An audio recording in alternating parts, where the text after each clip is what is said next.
Dorothée Roy et je suis une du groupe des 5 ici. Je suis lithothérapeute. Ceux qui ne connaissent pas ce qu'est la lithothérapie, donc on traite avec les pierres précieuses, semi-précieuses, les cristaux.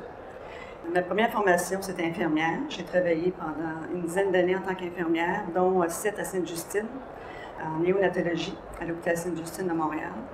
J'aimais beaucoup ce que je faisais, mais c'était très stressant. Et je trouvais que le contact avec les patients, je voulais être plus proche. Même, vous voyez, j'aime être proche des gens. Je vous trouve un petit peu loin en arrière. Mais moi, j'aime travailler avec les gens, les toucher. Et je trouvais que mon métier d'infirmière, parfois, me coupait un petit peu de ça. J'ai bifurqué vers la médecine douce. Et j'ai commencé peu à peu à travailler avec les pierres et les cristaux parce que pour moi, c'est la première fois que je réalisais à quel point en médecine douce, ça pouvait être efficace. Je traitais en polarité, en réflexologie, tout ça.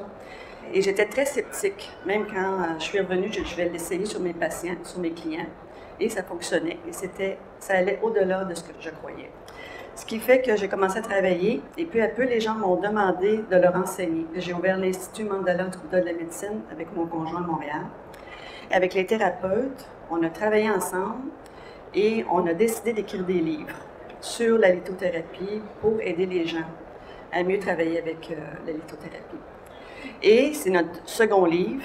On s'appelle le groupe des 5 parce qu'on est plusieurs thérapeutes ensemble à travailler, à écrire des livres sur la lithothérapie. Et ça, c'est notre deuxième. Et lui, il porte vraiment sur l'aspect plus psychologique.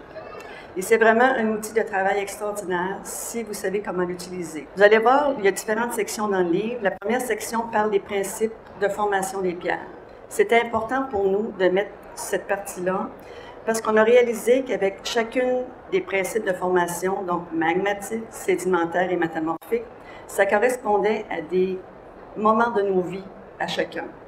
Ensuite, on va vraiment avec les 8 alliances cristallines. Il y a plus de 200 ans, il y a des chercheurs qui ont réalisé que les pierres se formaient géométriquement parlant avec différentes formes. Alors, ils ont sorti 7 formes géométriques. Toutes les pierres et les cristaux vont se former de cette façon-là. Ils vont choisir une de ces formes-là pour se former.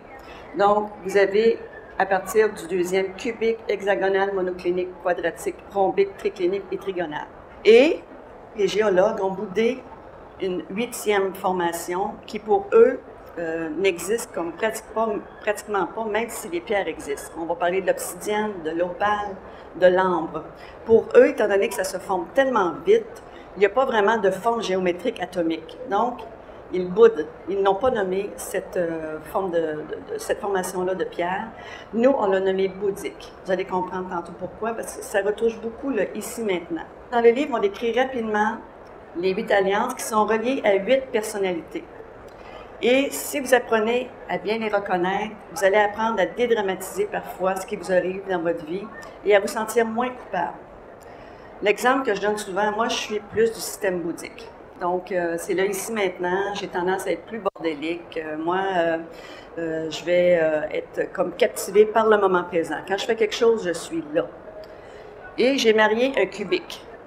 Le cubique, c'est la personne, c'est l'ordre parfait. Et lui, il faut qu'il prévoie tout à l'avance, pas le bouddhique. Le bouddhique, lui, c'est spontané.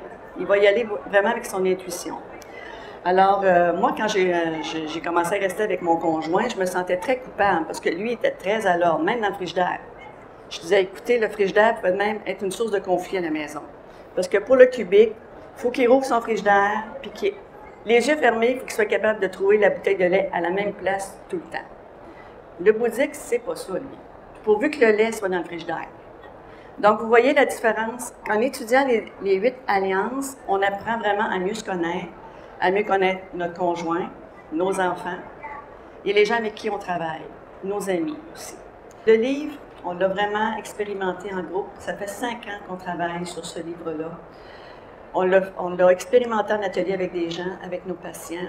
Et lorsqu'on vous dit, bon, ça fait telle chose, c'est parce qu'on l'a vraiment expérimenté. Merci tout le monde.